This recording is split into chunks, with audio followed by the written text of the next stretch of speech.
اور اسی اہم ایشو پر بات کرنے کے لیے ہمارے ساتھ اب موجود ہیں ماہر تعلیم پروفیسر ڈاکٹر لبنہ ظہیر صاحبہ۔ ڈاکٹر صاحبہ بہت بہت شکریہ سما کو اپنا قیمتی وقت دینے کے لیے، خوش آمدید ہم کرتے ہیں آپ کو اپنے پروگرام میں۔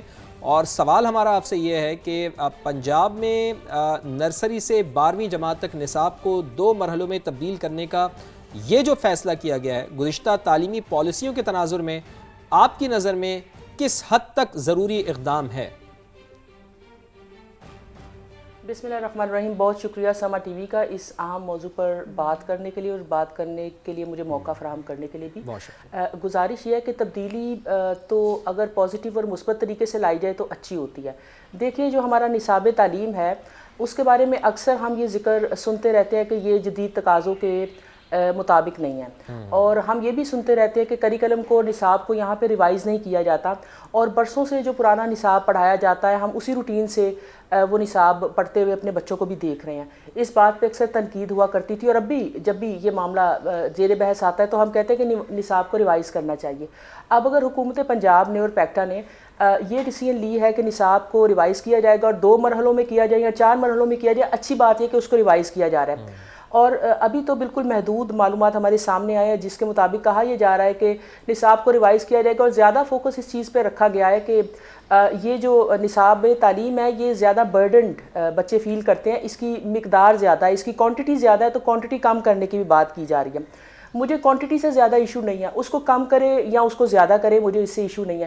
اصل بات یہ ہے کہ اب اگر حکومت نے یہ فیصلہ کر لیا ہے کہ نصاب کو تبدیل کرنا ہے تو نصاب کو تبدیل کرنا ایک پازیٹیو سمت میں ہونا چاہیے۔ مثلا اگر آپ نصاب کو تبدیل کر رہے ہیں تو اس کا مطمع نظر یا اس کا مقصد یہ نہیں ہونا چاہیے کہ ہم نے صرف بچوں کا برڈن کم کرنا ہے۔ اصل میں اس کا مقصد یہ ہونا چاہیے کہ ہم نے نصاب کو جدید تقاضوں سے ہم آہنگ کرنا ہے۔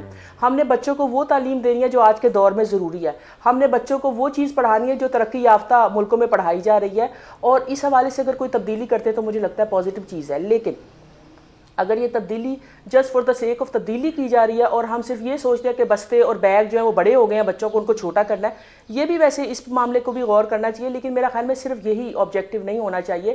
نصاب کو اگر جدید تقاضوں کے ساتھ ہم آہنگ کیا جا رہا ہے، رٹا سسٹم کو ختم کرنے کا ارادہ ہے، بچوں کی انڈرسٹینڈنگ کو اور کمپریہنشن کو بڑھانے کا ارادہ ہے، کرٹیکل تھنکنگ کو انہینس کرنے کا ارادہ ہے، تو پھر تو یہ بڑی اچھی خبر ہے اور بڑی اچھی اطلاع ہے۔ بالکل، یہ بڑا زبردست۔ اچھا لبنہ صاحبہ، کیا آپ سمجھتی ہیں کہ پنجاب کے دیہی اور شہری اسکولوں دونوں کے لیے اے آئی اور جدید علوم کا جو نصاب ایک یکساں مناسب فیصلہ ہوگا؟ کیونکہ ظاہر چیلنجز کو بھی آپ بخوبی طور پر جانتی ہیں جو یہاں پر موجود ہے، ڈیجیٹل ڈیوائڈ جسے ہم کہتے ہیں عام زبان میں، وہ ہمیں دیکھنے کو ملتا ہے، پھر ٹیچر ٹریننگ، انٹرنیٹ ایکسس، یہ سارے بھی تو چیلنجز ہیں نا لبنہ صاحبہ؟ بالکل آپ نے ٹھیک فرمایا۔ میرا تعلق چونکہ ہائر ایجوکیشن سے ہے تو وہاں پہ بھی ہائر ایجوکیشن کمیشن نے ایک بہت اچھی ڈیسیژن لی ہے کہ اے آئی کا ایک کورس جو ہے وہ شامل کیا جائے، نصاب کا حصہ بنایا جائے۔ اپیرنٹلی تو یہ ہمیں بہت اچھا لگتا ہے کیونکہ اس ایج میں اور اس اسٹیٹس کے ساتھ ہم بھی چاہتے ہیں کہ ہم نئی نئی چیزیں سیکھیں، تو ہمارے اسٹوڈنٹ کو تو سیکھنی ہی چاہیے۔ اصل ایشو یہ ہے کہ اگر پنجاب گورنمنٹ اسکول ایجوکیشن کے لیے یا پرائمری ایجوکیشن کے لیے بھی ایسا کر رہی ہے تو یہ بہت اچھی چیز ہے، لیکن سوال یہاں پہ یہ اٹھتا ہے کہ ٹیچرز کو کون ٹرین کرے گا، انفراسٹرکچر ڈیولپمنٹ کون کرے گا۔ دیکھیے اگر ہم نے اے آئی انٹروڈیوس کروانا ہے، اور اس خبر کے ریفرنس سے میں یہ بھی پڑھ رہی تھی کہ کلائمیٹ چینج اور انوائرمنٹ کے حوالے سے جو معلومات ہے وہ بھی نصاب کا حصہ بنائی جائے گی، جو بہت اچھی بات ہے اور بڑی پازیٹیو چیز ہے۔ لیکن میرا سوال یہ ہے کہ اس کے لیے کیا پہلے سے ٹیچرز کو ٹرین کر لیا گیا ہے، انفراسٹرکچر ڈیولپ کر لیا گیا ہے؟ مثلا اگر ایک اے آئی کا کورس بنانا بڑا آسان کام ہے، ہم بنا کے سب سکولز میں اور کالجز میں اور یونیورسٹیز میں بھی لاگو کر دیتے ہیں، امپلیمنٹ کر دیتے ہیں، تو کیسے؟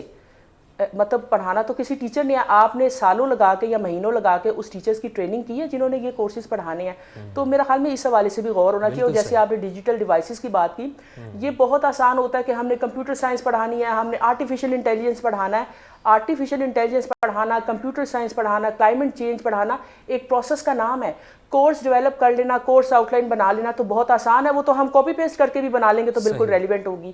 اصل مسئلہ یہ ہے کہ جن ٹیچرز نے اس کو پڑھانا ہے ان کو ٹرین کیا گیا ہے، ان کی کمپریہنشن، ان کی انڈرسٹینڈنگ پہ کام کیا گیا ہے کیا؟ نہیں بالکل بالکل درست، یہ بہت اہم نقطہ ہے ڈاکٹر صاحبہ جو آپ نے بھی اٹھایا ہے کہ ٹیچرز کو کون ٹرین کرے گا، اور تاکہ وہ بچوں کو پھر جو نیا نصاب آ رہا ہے اس کے مطابق وہ ان کو تعلیم فراہم کریں۔ اچھا آپ کے خیال میں ڈاکٹر صاحبہ ایک اور بڑا اہم معاملہ ہے کہ والدین اور اساتذہ کو نئے نصاب کے بارے میں کس سطح کی مشاورت اور تربیت کی ضرورت ہے تاکہ اس کی تبدیلی مقامی سطح پر بھی قابل قبول ہو یا قبول کی جائے، خاص طور پر والدین کے پرسپیکٹو کے حوالے سے میں جاننا چاہوں گا۔ دیکھیے والدین کے حوالے سے تو یہ کہ ٹھیک ہے، ان کے لیے تو یہ ہے کہ ہمارا بچہ اچھی تعلیم حاصل کرے. ایک لمحے کے لیے فرض کر لے اگر میں ماں ہوں اور مجھے کوئی پڑھنا لکھنا نہیں آتا یا میں کوئی کم تعلیم یافتہ ہوں، بالکل ہی تعلیم یافتہ نہیں ہوں، تو میرے سے آپ نے کیا مشاورت کرنی ہے. لیکن جو ریلیونٹ اسٹیک ہولڈرز ہیں آپ ان کے ساتھ مشاورت کریں. ماں باپ کا اور والدین کا، پیرنٹس کا کنسرن یہ ہوتا ہے کہ ہمارے بچے پڑھیں، اچھا پڑھے، اچھی ڈگری لے جو کہ جدید تقاضوں سے ہم آہنگ ہو، وہ پاکستان میں نوکری کرے یا پاکستان سے باہر جائے تو ان کی ڈگری جو ہے وہ کاغذ کا ٹکڑا نہ ہو. تو والدین سے بھی مشاورت ہونی چاہیے، لیکن زیادہ مشاورت جو ہے وہ ٹیچر سے ہونی چاہیے اور دیگر سٹیک ہولڈر سے ہونی چاہیے، پالیسی میکرز کے ساتھ ہونی چاہیے، انٹلیکچوئلز کے ساتھ ہونی چاہیے، یونیورسٹی کالجز کے پروفیسرز کے ساتھ ہونی چاہیے، اسکولز کے ٹیچرز کے ساتھ ہونی چاہیے جو کہ اصل میں سٹیک ہولڈرز ہیں. میں پھر سے ایک بات یہی کہوں گی کہ اگر یہ تبدیلی آ رہی ہے تو اس تبدیلی کو با مقصد ہونا چاہیے. دیکھیں خالی خولی کاغذی نمائشی آرائشی تبدیلی کا بالکل کوئی فائدہ نہیں ہے. اگر تو یہ با مقصد تبدیلی، ابھی میں ایک اور چیز پڑھ رہی تھی، وہ بیان میں غالباً کسی ایک آفیشل کا پڑھ رہی تھی کہ پاکستان میں تو 1 سے 20 تک، باہر ملکوں میں تو 1 سے 20 تک گنتی اس گریڈ میں سکھائی جاتی ہے، لیکن پاکستان میں 1 to 100 سکھا دی جاتی ہے. یعنی بچوں کے برڈن اور اوور برڈن ہونے کی بات. جی ڈاکٹر صاحب نے یہ بتایا ابھی، ہم باقاعدہ ہم اپنے رپورٹر سے بھی بات کر رہے تھے، دانیال نے بھی اس کے اوپر بڑی تفصیلی روشنی ڈالی. آپ کی بات بالکل درست ہے ڈاکٹر صاحب. جی تو گزارش ہے کہ مجھے یہ خبر سن کے اور یہ جملہ پڑھ کے خیال آیا کہ ہم 100 تک گنتی تو پڑھا رہے ہیں اور باہر کے ملک والے بالکل ٹھیک ہے 20 تک گنتی اس بچے کو پڑھاتے ہیں، لیکن آپ نے کبھی غور کیا کہ وہ اپنے بچوں کو کیا کیا کچھ نہیں سکھاتے؟ آپ باہر ملکوں میں جا کے ان کے سکولز دیکھیں، وہ صرف گنتی پہ فوکس نہیں ہے. آپ گنتی کم کر دیں گی تو وہ والی گنتی تو ایڈ کریں اور وہ والی چیزیں تو شمار کریں جو وہ اپنے بچوں کو سکھاتے ہیں، جن میں تربیت کا ایلیمنٹ ہوتا ہے، مورل ویلیوز ہوتی ہیں، جس میں ٹیکنیکل ایجوکیشن ہوتی ہے. یہاں پہ میری ایج کی خاتون کو بھی ایک چھوٹا سا شو لگانا پڑ جائے تو مجھے کسی الیکٹریشین کو بلانا پڑتا ہے. کتنی آپ نے زبردست بات کی ہے لبنہ صاحبہ، بہت زبردست بات کی ہے کہ مورل ویلیوز پہ بھی باہر کام ہوتا ہے، اس پہ بھی کام کیا جائے، انہیں بھی انکلکیٹ کیا جائے، ایٹیکیٹس پر کام کیا جائے، وہ بھی انکلکیٹ کیا جائے. بالکل ایسا ہی ہے، ان کو بھی کریکولم کا پارٹ بنایا جائے. اب بہت انٹرسٹنگ گفتگو کر رہی تھیں آپ، لیکن چونکہ وقت ہمارے پاس تھوڑا ہے لبنہ صاحبہ، اور آپ نے بالکل درست فرمایا کہ با مقصد یہ جو امپلیمنٹیشن ہے، چینجز ہیں، وہ ہونے چاہیے. بہت شکریہ کہ آپ نے سما کو وقت دیا. لبنہ ظہیر صاحبہ ہمارے ساتھ موجود تھیں اور وہ بڑی تفصیل سے روشنی ڈال رہی تھیں.